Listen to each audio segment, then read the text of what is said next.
Bonjour et bienvenue dans un nouvel épisode du podcast Profondément Vivant. Salut Hélène. Bonjour Thomas. Aujourd'hui, on a décidé de parler avec Hélène du syndrome de l'imposteur. Et alors moi, je rajouterais, on va parler de pourquoi il vient. Est-ce que c'est possible de s'en débarrasser?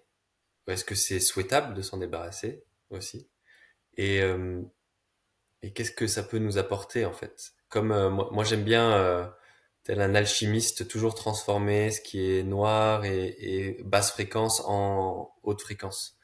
Faire de la transmutation énergétique, émotionnelle, psychologique et du coup, on va le sujet du syndrome de l'imposteur, moi, il me fait penser à cette transformation personnelle d'étape en étape où on passe d'un niveau de conscience à un autre au fur et à mesure de notre vie.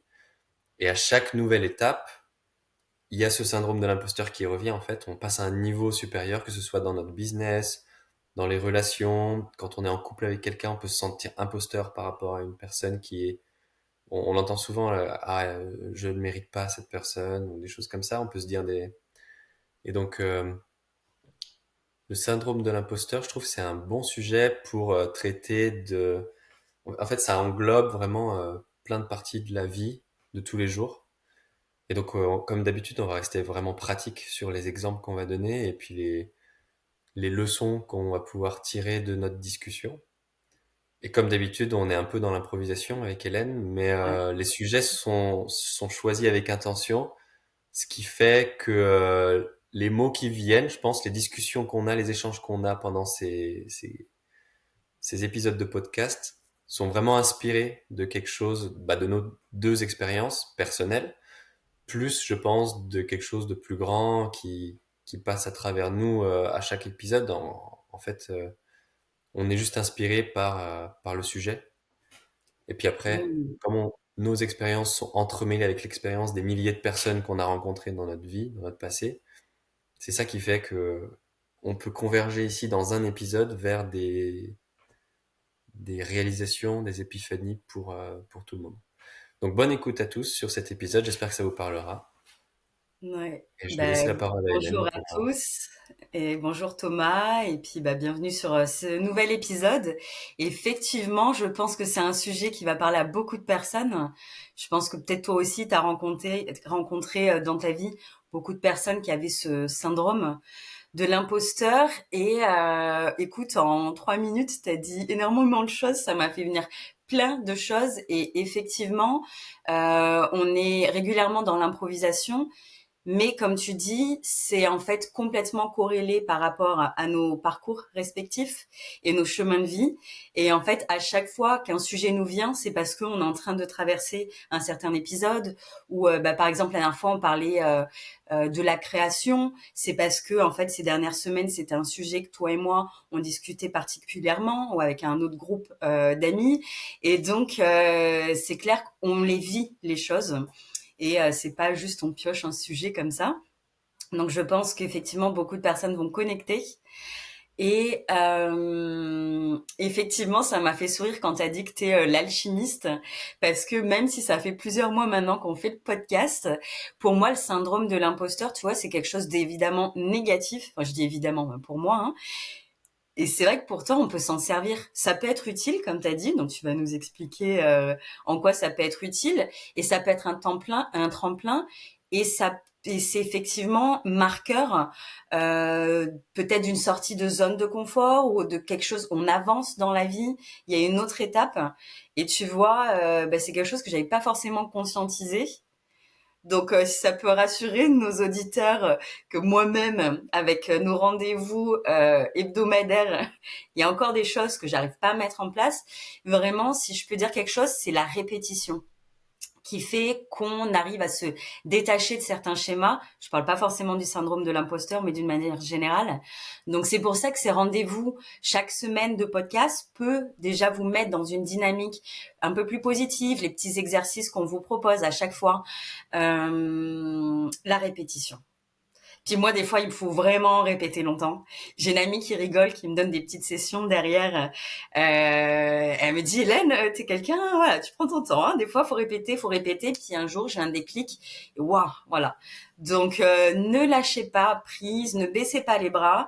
Si vous êtes là et que vous nous écoutez, c'est que déjà, il y a une volonté d'avancer, de vouloir transformer des choses en vous, dans votre vie. Donc, euh, donc voilà. Super.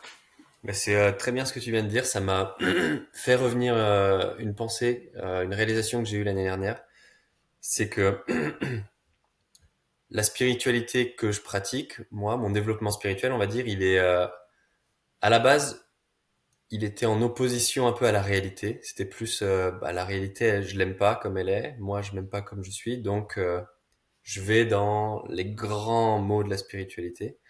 Et, euh, et récemment, j'ai vraiment réalisé que si j'accepte complètement le niveau où je suis aujourd'hui, de manière très réaliste, donc sans fausse modestie ou sans inflation de l'ego, à l'inverse, tu vois. Si j'arrive vraiment à, on va dire, à faire une mesure euh, précise, enfin une mesure réaliste de mon niveau actuel, dans n'importe quel domaine, je peux, je suis ancré en fait dans l'ici et maintenant, dans le présent, et c'est que à partir de là en fait que je peux engendrer une transformation vers quelque chose dans le futur et qui avance dans le temps et l'espace. Si je me projette directement dans une spiritualité ou en fait c'est très bien de faire les deux, je pense, mais tout ce qui est visualisation de la meilleure version de moi-même, de ce que je veux manifester, matérialiser dans ma vie, il y a toute cette spiritualité là qui existe en ce moment, il y a tout un mouvement.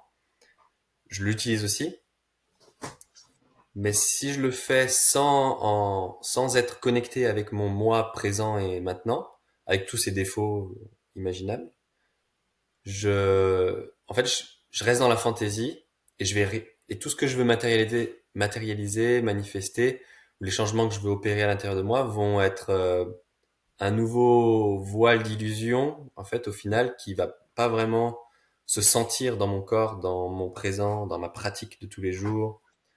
On le voit souvent. Moi, j'ai deux enfants en bas âge et quand je pensais que j'étais spirituel et que je faisais des pratiques un peu comme ça de visualisation, je m'auto-flagellais moi-même quand j'avais des réactions avec mes enfants ou quand je me comportais pas de manière acceptable pour moi-même envers ma femme aussi.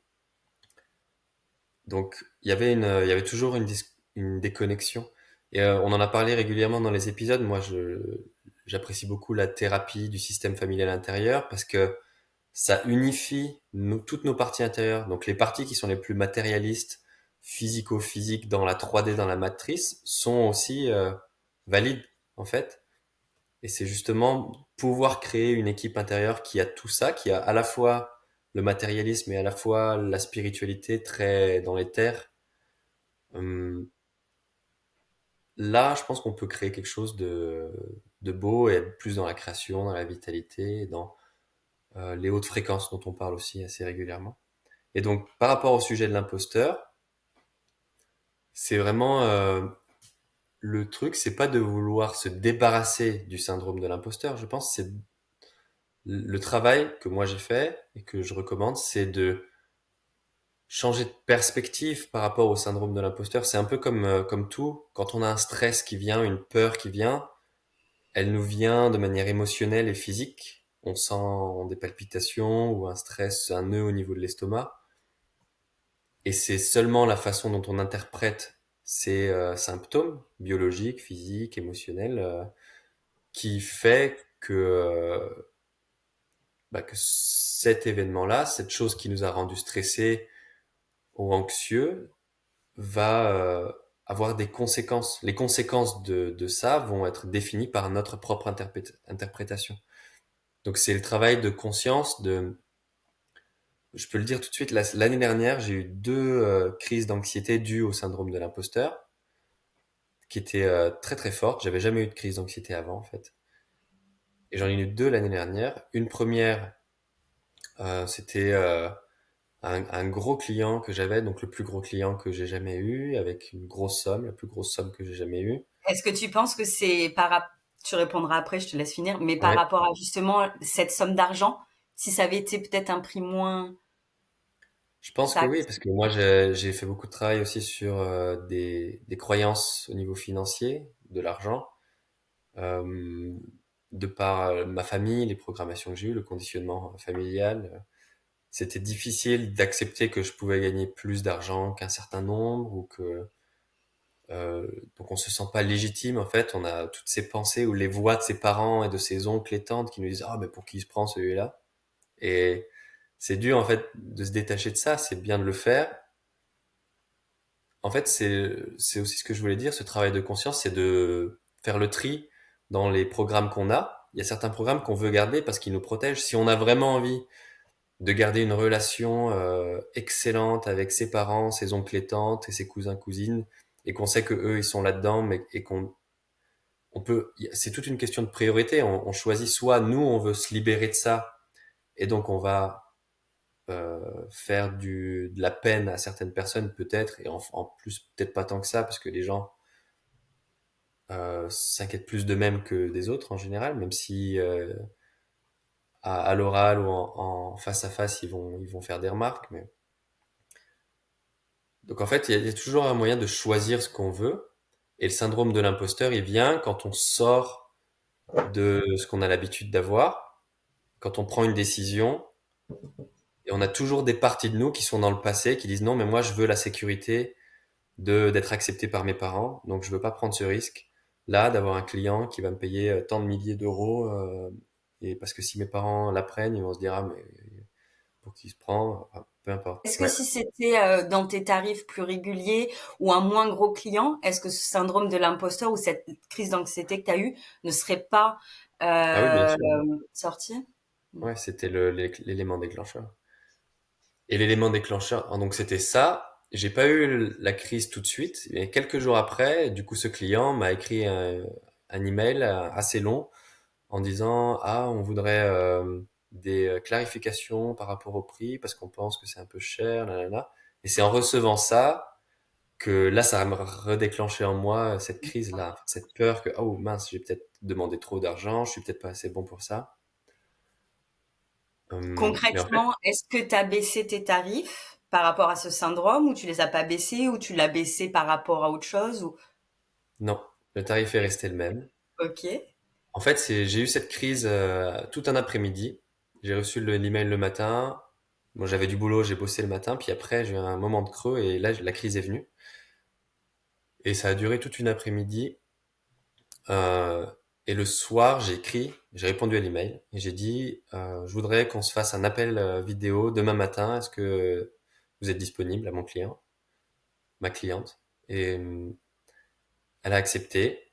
Et donc, j'ai été plus vulnérable pendant ce rendez-vous en disant que c'était très vulnérable quoi, que comment je m'étais senti par rapport à leur message et après mais j'ai gardé j'avais toujours un esprit réaliste dans le fait que le prix que j'ai demandé pour le travail qu'ils ont demandé et ma capacité à le faire était là.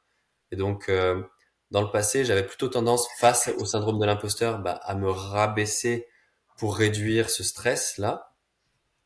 Mais là, ça serait plutôt et le fait de me rabaisser, en fait, c'était pas réaliste. Le syndrome de l'imposteur, il arrive, nous, notre réalité, notre niveau, il est là, et on pousse peut-être un petit peu au-dessus, et le syndrome de l'imposteur, il est là. Mais quand il vient le syndrome de l'imposteur, il nous, il nous pousse à nous réduire vers une valeur qui est même pas la valeur réelle qu'on a, mais on va se diminuer, quoi. Mmh. Et donc, je m'étais rendu compte que j'avais ce schéma-là, que je me diminuais trop souvent par rapport à certaines choses. Et donc là, comme j'avais conscience et j'avais l'intention de augmenter, de passer au niveau supérieur ça c'était mon business, du coup, j'avais toujours cette intention et cette conscience tout au long des étapes et des vagues qui ont fait partie de ce chemin-là. Donc c'est un point très important aussi, je pense, c'est quand on prend une décision à un moment T, et qu'on sait que ça va durer un certain temps, pendant tout ce laps de temps, de toujours être connecté au pourquoi on a pris cette décision et on a fait ça. Tout en sachant que, alors des fois, on prend une décision sur un an et on se donne pas de sortie de secours, on doit le faire et on le fait. Des fois, on se dit, ben, tous les 2 mois, je me réengage, on va dire, je re-signe le contrat pour dire oui, j'accepte encore ces conditions-là et de prendre ces risques-là. Et c'est ce que j'avais fait, et donc j'ai pas lâché. J'ai eu cette discussion avec la personne qui était une des discussions les plus inconfortables que j'ai eues, mais c'était aussi l'une des plus transformatrices parce que c'était là que l'alchimie s'est faite en fait vraiment. Et donc j'ai cristallisé une nouvelle partie de moi, une nouvelle identité en disant à mes parties intérieures qui étaient super stressées que regardez, on est en train de discuter avec la cliente. Au final, elle a accepté notre prix. Elle est super contente du travail qu'on va lui proposer. Tout se passe bien. Et donc là, on ramène dans le présent des parties qui étaient plus dans la peur dans le passé, des parties programmées de notre enfance. Et donc c'est ça l'alchimie en fait. Ces parties-là, elles sont à la fois apeurées, mais en même temps, ce sont les parties les plus créatives de notre être, celles qui ont une énergie vitale qui va faire que tous les jours on va avoir cette énergie vitale, on se sent animé par un esprit intérieur. Donc on rajoute, c'est ça le système familial intérieur, on rajoute ces parties-là au fur et à mesure dans notre collection de parties intérieures qui revient dans le présent, parce que c'est dans le présent, dans le maintenant qu'on peut avoir toute cette énergie et qu'on peut engendrer le changement, la création. C'est super intéressant. Tu veux dire autre chose?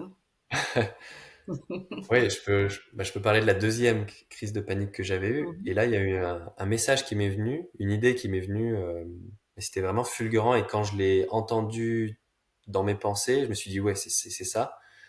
C'était que quand j'étais en crise de panique, j'étais en hyperventilation. Donc gros stress, hyperventilation. Je respirais très très fort, très très vite. Et là, je savais ce que c'était parce que je l'avais déjà vécu une fois, quelques mois avant. Je suis allé dans une chambre seule, parce que là, il y avait ma femme et mes enfants, donc je suis allé dans une chambre seule et je me suis autorisé à hyperventiler, à laisser la crise s'exprimer un maximum, en fait, sans brider. Euh, et là, après quelques minutes d'hyperventilation, le message c'était, ton énergie est en train de s'étendre, est en expansion. Ton container énergétique est en expansion. C'était plutôt ça. Et c'était assez évident après que, en fait, ces hyperventilations, c'était un peu, on imagine, tu vois, un container comme ça. Et quand on hyperventile, on est en train de pousser un peu les parois et il y a une plasticité qui se fait, une élasticité qui devient plastique dans les matériaux. Quand c'est plastique, ça veut dire que un mouvement va faire que ça va rester en fait plus large après chaque mouvement. Une élasticité, c'est plus quand ça revient exactement au même endroit. D'accord. Donc un matériau avec des caractéristiques plastiques va se déformer plus comme une pâte à modeler. Quand on la bouge, elle revient pas. Ça, c'est dû à mes 5 années d'école d'ingénieur, donc merci On à voit, mes ouais. professeurs. En tout cas, c'est une super analogie, je pense, pour ça, pour la capacité à se changer soi-même, à changer sa capacité à gérer le stress, à gérer la peur, à gérer l'anxiété. Et comme on parle du syndrome de l'imposteur, tout ça, ça en fait partie. Et donc, vraiment, le message, c'était, bah, vis-le pleinement, ce moment-là, parce que ça te donne, ça étend ton container de capacité à accepter du stress, à accepter de plus de responsabilités. Et aussi plus de joie, plus d'abondance. Et ça va c'est pas que le négatif, du coup, qu'on est capable de gérer plus, mais on est capable en même temps de recevoir plus de l'amour, de la joie d'en face. Je l'ai vu avec ma cliente qui, au final, était très heureuse du travail et puis c'est encore mieux, quoi. Et donc, il y avait ça aussi. Je pensais que quand je mettais des prix plus bas, bah, les clients seraient plus contents parce qu'ils payent moins cher pour un travail bien. Puis au final, c'est pas vrai. Le client paye plus que même ce qu'elle avait pensé de payer et c'était un peu dur, mais au final, elle était encore plus contente du travail. Et c'est un schéma assez récurrent, ça, que ce soit en coaching ou avant, je faisais des sites internet aussi. Et c'est, ça veut pas dire qu'il faut mettre des prix exorbitants, et il faut aussi considérer l'aspect social. Je pense que c'est bien aussi de faire des choses gratuites, des choses moins chères et des choses à un bon prix pour des gens qui peuvent payer ou qui sont à la limite de pouvoir payer mais qui vont faire l'effort et du coup mettre plus de leur énergie. Moi, je mettrais, il y aura plus de, l'argent c'est une énergie, je trouve, et quand on met plus d'argent dans un projet, on peut faire des belles choses aussi. Après, c'est pas, je trouve qu'il y a trois choses qui font que les créations sont belles. Trois ressources, c'est un, l'argent, deux, le temps, et trois, l'énergie physique qu'un individu peut mettre dans. Donc temps, argent, énergie, pour moi, c'est trois ressources égales qu'on peut mettre dans quelque chose. Donc voilà, j'espère que ça parlera. Je Euh, pense que tu as couvert tellement d'aspects et de facettes que ouais, ça devrait parler. C'est vrai que moi, quand j'ai ce syndrome de l'imposteur qui remonte, j'ai pas ces crises d'anxiété. J'ai plutôt des voix qui me disent, où je me dis moi-même qui je suis pour faire ça. Pourquoi bon, c'est vrai que c'est souvent corrélé avec l'argent. Ça a été souvent dans le domaine professionnel. C'est vrai que ça m'a fait remonter ou plus jeune. Je dis plus jeune, finalement, ça va faire 6 ans que je suis à mon compte, mais ça se trouve, ça le serait encore, tu vois, je pense, si je chercherais un travail selon le domaine, de me dire, ouais, mais j'ai pas assez d'expérience pour ça. Et donc, c'est souvent qu'en fait, j'ai accepté le minimum légal au niveau salaire, au niveau conditions, machin. Je pense que maintenant que j'en parle, peut-être que ça me mettait une pression en moins en me disant, bah tiens, je suis au minimum. Peut-être que la personne, du coup, elle attendra moins derrière ou ça me retombera moins dessus, je sais pas trop. J'en sais tout ce que ça englobe. Et donc, je te disais dernièrement où j'ai eu ce syndrome, c'est j'ai des ateliers de cuisine en ligne où les gens achètent un espace membre et se forment sur la cuisine végane. Et moi, après, derrière, il y a un suivi. S'ils le veulent, voilà, je suis disponible. Mais j'ai envie de me tourner vers un coaching pour former les gens, en fait, les accompagner pour devenir chef et créer leur entreprise. Et parce que moi-même, ces dernières années, je me suis rendu compte que, tu vois, comme on l'a fait toi et moi l'année dernière régulièrement, il y a eu un suivi. En fait, quand tu peux parler avec la personne, quand tu peux t'exprimer à travers ce que tu vis et tout ça, je trouve que l'engagement il est différent et la progression pour moi ça m'a énormément aidé que si j'avais acheté une formation en ligne sur comment débloquer ses traumas et tout machin. Tu sais, tu regardes ta petite vidéo et finalement je pense que l'échange, l'interaction n'est pas la même et du coup le travail n'est pas du tout le même. Et je me suis dit ok, ça peut être pareil en fait pour les personnes qui ont du mal à se lancer dans leur activité. Et donc ça fait quoi à peu près 3 semaines que je suis sur ce projet et ça me tétanise dans le sens où mais j'ai jamais été coach. Pourquoi je ferais ça? Mais qui moi on m'a coaché, mais alors à fond depuis ces dernières années, ça m'a fait beaucoup de bien, mais où j'aurais cette capacité, et toi ça me revient où on dit souvent en France on est très protocolaire ou dans les pas protocolaire mais dans les écoles, les certifications. Et je me suis dit, mm. est-ce qu'il faut que je passe un truc pour être certifié coach ou quoi que ce soit et tout? Et donc, j'essaie de travailler là-dessus en me disant, des années à mon compte, plus de 6 ans chef à mon compte, plus la restauration avant, plus j'étais dans le tourisme, je gérais des clients, j'ai géré plein de choses. À travers mes différents travails, même ceux qui ont été plus jeunes quand je faisais mes études en parallèle, j'ai géré des équipes, de l'argent, des machins, et donc tout ça en fait fait que je suis légitime. Donc il faut que je le travaille. Et la semaine dernière, je parlais avec un ami, justement le sujet est venu sur le tapis, et il me disait que le problème de légitimité venait souvent, alors évidemment de l'enfance, mais ça a pu être un moment où en fait on t'a pas donné la parole, ou souvent quand t'as été brimé Et alors que ce soit sur le côté familial ou par exemple t'es allé au tableau à l'école et on t'a jugé, tu vois, on était mal à l'aise. Et en fait, t'as voulu te mettre tout petit et tu t'es dit bah tiens moi je suis pas la personne qu'il faut dans ces moments-là. Et en fait, tu vois, ça s'est cristallisé aussi.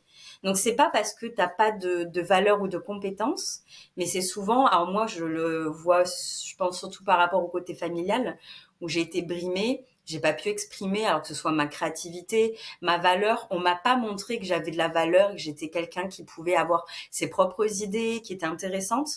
Et je pense qu'en fait voilà, j'étais le petit enfant où tu fais ci, tu fais ça, nanana, et c'est tout. Et donc, bah, je le vois bien dans ma vie. Après, ça se retranscrit également dans ma vie de couple.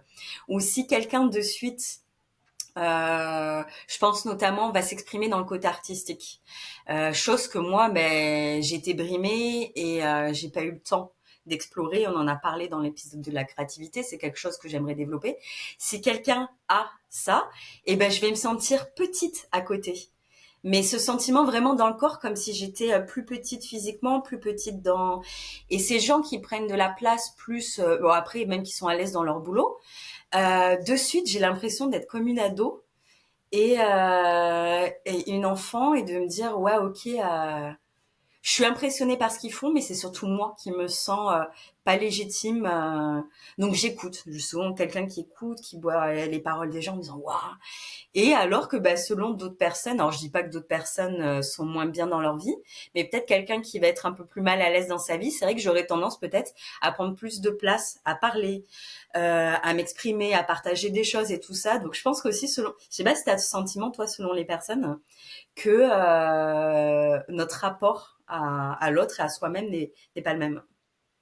Ouais, complètement. On a on projette, c'est les projections qu'on fait sur les personnes en fonction de l'énergie qu'ils ont, Mm. quoi, de ce qui leur attitude. Et ça peut être des projections négatives aussi ou positives, comme tu as décrit, où tu les admires. Et les deux, en fait, sont signes qu'il y a quelque chose en toi que t'acceptes pas. Je l'ai vécu aussi depuis l'année dernière. J'ai rencontré l'année dernière, j'ai une conversation téléphonique de 50 minutes. C'était censé durer 30 minutes, mais il a voulu rallonger. C'était un chef d'entreprise canadien qui est chef d'entreprise d'une grande marque d'huile essentielle avec 5000 employés. Et je l'ai eu au téléphone pendant 50 minutes.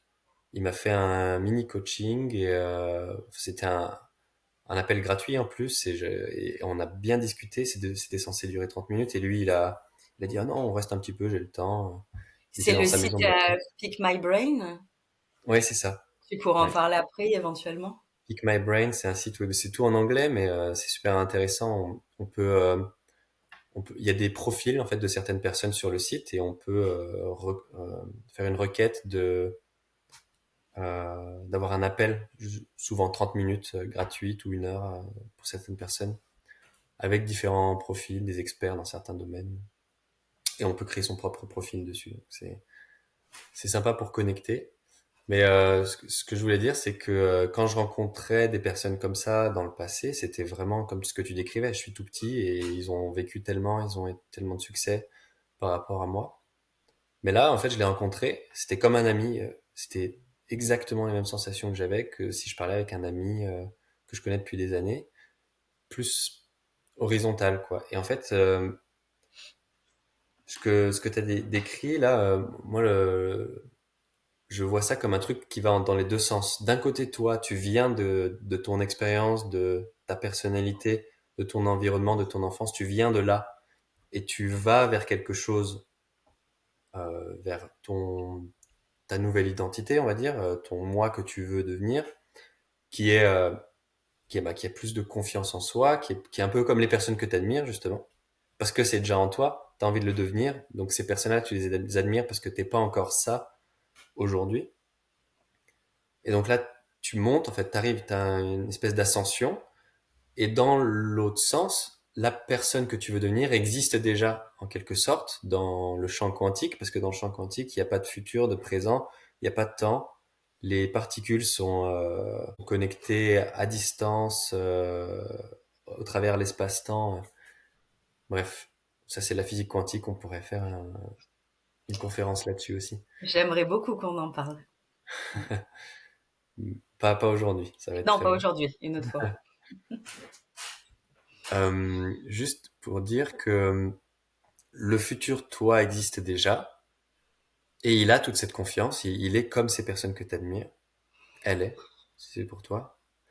Et, euh, et tu peux faire le travail en fait d'incorporer, comme si tu faisais du théâtre un peu. Tu fais semblant, mais tu joues un rôle d'être cette personne. Et quand tu t'es en face à face ou au téléphone avec des personnes que d'habitude tu admires et que tu te sens plus petite, bah tu pratiques ça. Tu fais semblant un peu. Et en anglais on dit fake it till you make it. Mm. Et des fois ça peut être un piège parce qu'on peut aller dans l'inflation de l'ego et être complètement en dehors. C'est ce que je disais un peu. On va en dehors de la réalité de notre niveau actuel et on est dans un nouveau voile d'illusion. Mais là, faut, faut essayer de rester connecté à la réalité pour que ça engrange. Tu vois, la réalité, c'est un peu comme un système de boîte de vitesse de voiture. Quand on appuie sur l'embrayage, on déconnecte tout. Donc là, on peut bouger le levier, mais si on appuie sur l'accélérateur, il y a rien, on va pas plus vite ou moins vite, ça connecte pas sur le moteur, quoi. J'ai pas tous les termes techniques là, j'ai un peu oublié. Mais L'embrayage. voilà, sur l'embrayage. Ouais, je sais pas. En fait, pour changer de vitesse, on déconnecte, on change la vitesse, et ensuite, il faut vraiment reconnecter pour que ça reprenne dans Mm. les mécanismes Ouais. et qu'on puisse accélérer. C'est ça un peu l'analogie. On se déconnecte un peu de la réalité parce que sinon on est dans la glu un peu, on est toujours dans nos programmes et dans nos conditionnements et on va pas changer. Donc on a un pic où on voit le vide et les infinies de possibilités, qui on veut devenir, et on augmente d'un cran et on revient. Et on y va, et on essaye, et on pratique. Et donc c'est pas forcément aller parler avec le chef d'entreprise d'une entreprise qui a 10 000 employés demain. Ça peut être une petite étape parce que moi j'ai parlé de ça, c'était l'année dernière, mais avant ça j'ai eu d'autres petites étapes. Euh, J'en ai pas forcément conscience d'ailleurs de tout ce que j'ai fait, mais et donc le syndrome de l'imposteur, c'est vraiment, ça veut dire que là il y a au moins quelques parties de nous qui se sentent pas légitimes, qui sont encore dans le passé, qui sont pas comme une mise à jour d'un logiciel, qui sont pas mises à jour encore. Et donc, on peut décider, si on, avec intention, avec conscience, on sait que ce niveau-là qu'on est en train de pratiquer, de viser, ce nouvel objectif qu'on a pour nous-mêmes, c'est vraiment ça qu'on veut,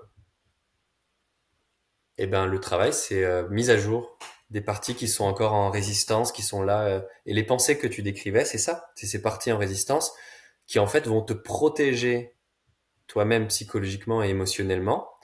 Ça met des petits murs en mode non bah vas-y pas parce que si t'y vas c'est là que tu vas avoir les grosses crises d'anxiété après du coup. Moi elles sont venues vraiment après. Je t'avais dit en plus c'est pas quand j'ai signé le contrat, c'est pas quand j'ai demandé l'argent que j'ai eu les crises d'anxiété, c'était vraiment plusieurs jours voire 2 semaines après je crois, où il y a eu l'élément déclencheur qui a un peu rappelé dans le passé une partie de moi, qui dit et c'est peut-être quelque chose que j'ai vécu quand j'étais enfant. T'as raison de parler de ça. C'est important des fois de mettre de la lumière là-dessus. Quel épisode s'est passé quand j'étais enfant qui là m'a rappelé à ça quand j'ai reçu l'email en mode pourquoi vous mettez ce prix-là? Je pense que c'est trop cher, là, là, là. Et ben, j'ai pas fait tout ce travail de d'aller récupérer mon enfant intérieur avec conscience et tout ça, trauma, thérapie de traumatique et tout ça. J'ai vraiment je suis plutôt allé de l'avant plutôt que d'aller chercher dans le passé, mais je pense que c'est bien de faire les deux, mais en même temps, notre capacité mentale ou physiologique, elle est limitée, donc on peut pas tout faire, tout voir en même temps. Certains moments, il faut aller de l'avant, certains moments, il faut Oui. se demander ce qui s'est passé dans le passé, et puis c'est tout un travail comme ça de va-et-vient, mais en gardant, on a parlé de ça aussi la dernière fois, en gardant cette ligne médiane qui euh, qui augmente, qui passe d'une étape à une autre petit à petit, quoi. Pas d'un coup, parce que sinon on est déconnecté, puis on a les parties de nous qui sont restées en bas, on va jamais pouvoir les récupérer et les transformer en plus. Ouais, mais effectivement, comme tu dis, il n'y a pas besoin d'aller chercher dans le passé quel événement a cristallisé ça. Il y a certaines personnes peut-être en auront besoin, mais c'est vrai quand cet ami m'a dit ça, je me suis dit waouh, mais en fait c'est pas moi, c'est le passé. Et du coup, j'ai même pas cherché à aller plus loin. En fait, c'est comme si ça m'avait enlevé un poids et je me dédouanais de quelque chose. Ah, mais c'est pas la Hélène maintenant, tu vois. Et donc hop, ça permet d'avancer. Je sais pas si c'est clair. Ouais. Mais et je voulais revenir sur un point quand tu parles de fake it until you make it. C'est quelque chose que j'ai beaucoup entendu. Donc en arrivant en Estonie, où il y a un milieu entrepreneur, et donc il y a bientôt 6 ans où je me suis mise à mon compte et j'ai commencé à dévorer donc énormément de livres et de contenus sur l'entrepreneuriat. C'est une phrase qui revenait régulièrement. Et moi, j'aimais pas du tout parce que fake it, ça veut dire en gros de mentir. Pour moi, c'est mon interprétation. Jusqu'à ce que ça marche. Donc il y avait toute cette connexion en gros, de faire semblant jusqu'à ce que les gens, en gros, tombent dans le panneau. J'aimerais dire qu'on peut se rapproprier cette expression dans le sens où, tu vois, tu parlais du cerveau. Alors, tu arriveras peut-être mieux à nous l'expliquer. J'avais lu, en fait, il y a des études. Ton cerveau, en fait, on peut lui faire comment pas lui mentir, mais lui faire croire qu'en fait, on est déjà dans cette situation. Et il y avait beaucoup d'études qui expliquaient que notamment, tu vois, les affirmations positives ou de te mettre dans la peau, je sais pas, de quelqu'un qui a réussi ou qui a confiance en soi, ou genre ça va, tu vois. Et ton cerveau, en fait, au bout d'un moment, c'est comme si tu le reprogrammais. Et c'est notamment la méditation. Là maintenant, il y a assez d'études et il y a un reportage sur Arte qui est assez incroyable où justement la méditation te fait de nouvelles connexions neuronales et tout ça machin. Donc en fait, le cerveau, on peut l'entraîner. Et pour moi, le fake it, c'est plutôt dans le sens où là, c'est comme si je me disais, Hélène, mets-toi dans la peau d'une coach qui est capable et qui va réussir et donner confiance à d'autres personnes pour qu'elles elles-mêmes deviennent chefs et tout ça. Donc c'est plutôt dans le sens là et c'est pas de mentir ou genre je suis une chirurgienne de renommée mondiale. Non là, enfin faut pas abuser. Donc donc se donner confiance comme ça. Et j'allais dire, moi concrètement, par rapport à ce programme de coaching que je veux mettre en place, ce que je me suis dit, ça me coûte rien, c'est qu'en fait, en parallèle de mon boulot, de mon activité là de création de formation, et ben c'est de commencer à créer ce programme, à regarder ce que j'ai envie de mettre dedans. Et pourquoi pas, en fait, je pense que c'est souvent pour ça qu'il y a des programmes qui se lancent et qu'il y a des bêta-testeurs. C'est soit de proposer un petit tarif d'entrée, parce que ça n'empêche pas que le travail et la valeur, elle est là. Mais en fait, si tu construis ton programme avec les personnes, en fait, selon leurs problématiques, toi aussi, tu adaptes ton suivi et tu rajoutes dans ton programme et tout ça. Donc, un petit prix d'entrée ou quelques personnes en fait tu fais gratuitement et il y a un échange d'accompagnement et eux te donnent un retour et souvent en fait les personnes selon leur syndrome de l'imposteur le degré vont choisir telle ou telle formule et également les prix qui vont augmenter au fur et à mesure. Mes prix des ateliers de cuisine ont graduellement augmenté et ça me fait penser tiens d'ailleurs la semaine là ce week-end j'augmente un de mes programmes. Faut se dire que sur le marché, c'est un atelier, par exemple, de pâtisserie. Je mets toutes mes techniques que j'ai appris de CAP, pâtisserie, et le programme est énorme. Et je l'ai mis à 80 €. C'est rien du tout. Quand je vois les autres programmes sur le marché sont à plus de 200 €. Et moi, en fait, j'ai aussi dans le sens où je veux rester accessible pour que les gens.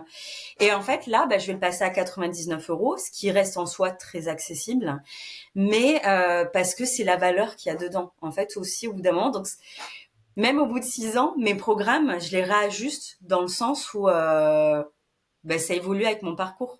Là, j'ai pas envie non plus de passer à plus de 200 € et tout ça parce que je suis contente quand des gens me disent merci. En fait, on peut se le permettre. Mhm. Donc pour le coaching, ça peut être ça en fait. Au début, tester ton programme et puis au fur et à mesure, voilà, ta confiance en toi va être. Alors c'est dommage de corréler sa confiance en soi aussi avec une valeur monétaire. Il n'y a pas que ça. Mais je pense que quand j'aurai le retour des personnes aussi, peut-être que j'ouvrirai le coaching à plus de personnes. Là, peut-être toi 3 personnes pour débuter, parce que la peur de décevoir les personnes et de me dire ouais, mais elles ont passé du temps et je leur ai rien apporté. Alors que si, il y aura toujours de la valeur. Et moi, à l'inverse, souvent, ce qui m'a fait du bien, c'est de parler, d'avoir quelqu'un qui m'écoute. Et puis, on Mhm. a tous, à travers notre vécu, des choses à partager et on peut aiguiller des personnes. Donc, si moi j'avais un conseil à donner, ce serait euh, vous n'êtes pas obligé de tout lâcher. Par exemple, s'il y a un projet ou quoi que ce soit, ça peut être de trouver un équilibre. Là, je parle plus au niveau professionnel. Et ça me fait penser, est-ce qu'on peut parler du six cercles ou pas? Le C-Cube, ouais. Le C'est C-cube. c'est Ouais, le cercle des créateurs conscients que ouais. j'ai créé il y a quelques mois, dont Hélène fait partie avec 5 autres participants, 4 ou 5 autres participants. Ouais. Euh, et donc, mais Donc c'est un pourquoi programme tu qu'on veux a parler de ça? ouais, c'est un programme que tu fais sur 3 mois. Bon après, on va pas parler en fait des modalités, mais en tout cas c'est un programme. Les gens peuvent te suivre que tu proposeras peut-être. Euh, donc c'est quelque chose qui m'apporte beaucoup. Mais ce que je veux dire, c'est que ce matin, tu nous as envoyé une vidéo avec un petit exercice euh, de noter en fait les moments où on était. Euh, c'est quoi le mot? Où on est le plus en confiance, Heureux. brillant, dans son plein pouvoir, dans son enfance, enfin tout au long de sa vie en fait jusqu'à maintenant. Les moments où on s'est senti le plus vivant, le plus enthousiasme, heureux, aimé, confiant. Et Voilà. ça, je pense que ça peut être un exercice à donner. Tu vois, là, ce qui me vient en tête, j'écoutais ta vidéo, sur le coup, je me dis, oh là là, il y a rien qui me vient en tête. Et ben maintenant, en parlant, par exemple, mon tout premier travail, c'était donc dans le tourisme. J'avais été embauchée par une entreprise à Majorque, Marmara, donc c'est une grosse structure, et on devait vendre à la fois des excursions et à la fois parler, de faire des réunions d'information devant les personnes. Ça pouvait monter jusqu'à 200 personnes. Je suis archi timide. Je déteste parler. En fait, j'aime pas quand les gens, dès qu'il y a plus d'une personne, tu vois, là, à travers un écran, ça va. Je me suis habituée. C'est pas pareil. Euh, 200 personnes qui te regardent toi, c'est horrible. Et en fait, une fois que je l'ai fait, la fierté, tu vois, bah, c'est un sentiment, une émotion que j'avais oubliée. Et après, alors je dis pas que c'était archi facile, mais c'était limite, j'arrivais à mettre un petit peu des blagues, tout machin. Pareil, dans le bus, quand tu sais, j'étais le guide là, alors vous allez voir ça, et nanana, et nanana. Tu dis, mais qu'est-ce que ça doit être ennuyant d'écouter quelqu'un. En plus, tu sais, quand t'es stressé, c'est très monotone, ou enfin, ça peut être... Et je l'ai fait. Et en fait, cette expérience de 8 mois, m'a complètement transformée au niveau timidité, où une nouvelle Hélène est apparue, où justement plus de confiance en moi de parler devant les gens, moins à tourner rouge à la moindre seconde dès qu'on me regardait. C'était un calvaire à l'école. Ça arrive encore, mais ça a été transformateur. Donc ça peut, déjà jetez-vous dans le bain. Je pense que ça peut être une sacrée expérience et de voir qu'en fait,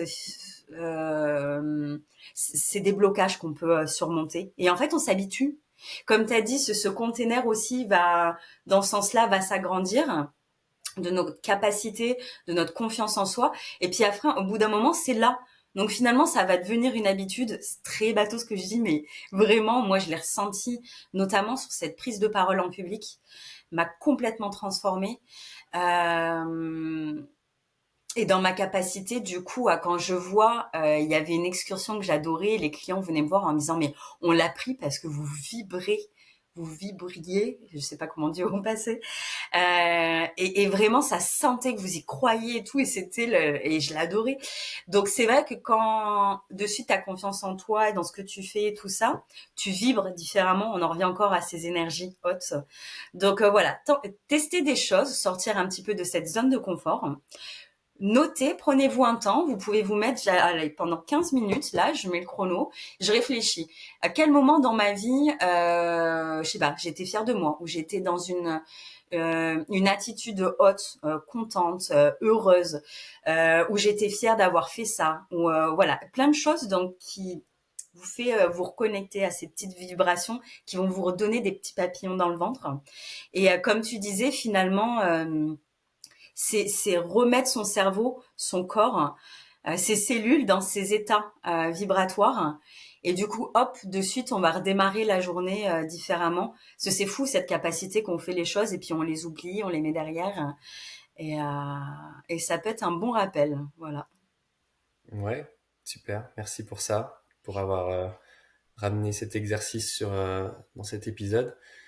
Et je voudrais dire, tu disais le syndrome de l'imposteur, on le dépasse et on arrive à un nouveau niveau qui se stabilise du coup. Donc la même situation, parler devant 100 personnes, disons, va pas nous donner les mêmes réactions, on va se sentir plus à l'aise déjà. Et je dirais aussi que le syndrome de l'imposteur, tout le monde là, même les plus grands athlètes, les plus grands coachs, les plus grands, euh, c'est juste que tout le monde joue à un niveau et ensuite on joue à un autre niveau et on joue à un autre niveau et en fait il n'y a pas de plafond. Euh, Faudrait demander à des gens qui sont vraiment très très éveillés si ils ressentent le syndrome de l'imposteur encore, mais Ça pourrait être, si là, les auditeurs ont quelqu'un en tête qu'on puisse interviewer, ça serait intéressant. C'est juste une parenthèse, tu sais, ça me fait penser où on est beaucoup à juger, par exemple, une méga star qui va dire, bah, j'ai des défauts physiques ou, ouah, j'ai le trac de faire ça. Et on est là de dire, non, mais attends, ça fait des années que tu fais ça ou regarde comment t'es magnifique ou t'as chanté déjà depuis. Bah non, en fait, déjà, arrêtons de juger. Chacun a ses limites et finalement, comme tu dis, elles ont peut-être passé un palier, mais ça veut pas dire que il n'y a pas une autre action qui va les titiller et leur faire sentir ces émotions. C'est pas, on n'est pas là pour se comparer. En plus, chacun a ses paliers, chacun a. Donc ouais. oui, même des grandes superstars ou des gens qui ont fait des choses peuvent donc arrivent à sur eux leur haute Mm. palier. Ouais. Donc le mot de la fin pour moi, ça serait le syndrome de l'imposteur. Ça sert à rien d'essayer de l'éradiquer. Il faut apprendre à jouer avec. Mmh. Eh C'est ben un ça me parle. allié. Ça peut être un allié. Voilà. Donc si tu as quelque chose d'autre à rajouter, on peut clôturer, je pense là-dessus. Non, on va laisser comme ça, c'est parfait. Merci beaucoup Thomas. Comme à chaque fois, n'hésitez pas à nous mettre en commentaire ce que vous avez pensé sur l'épisode, à mettre un petit pouce si vous avez aimé et partager nous vos expériences, vos ressentis. Merci à tous pour l'écoute. Bonne Au revoir. semaine. Au revoir.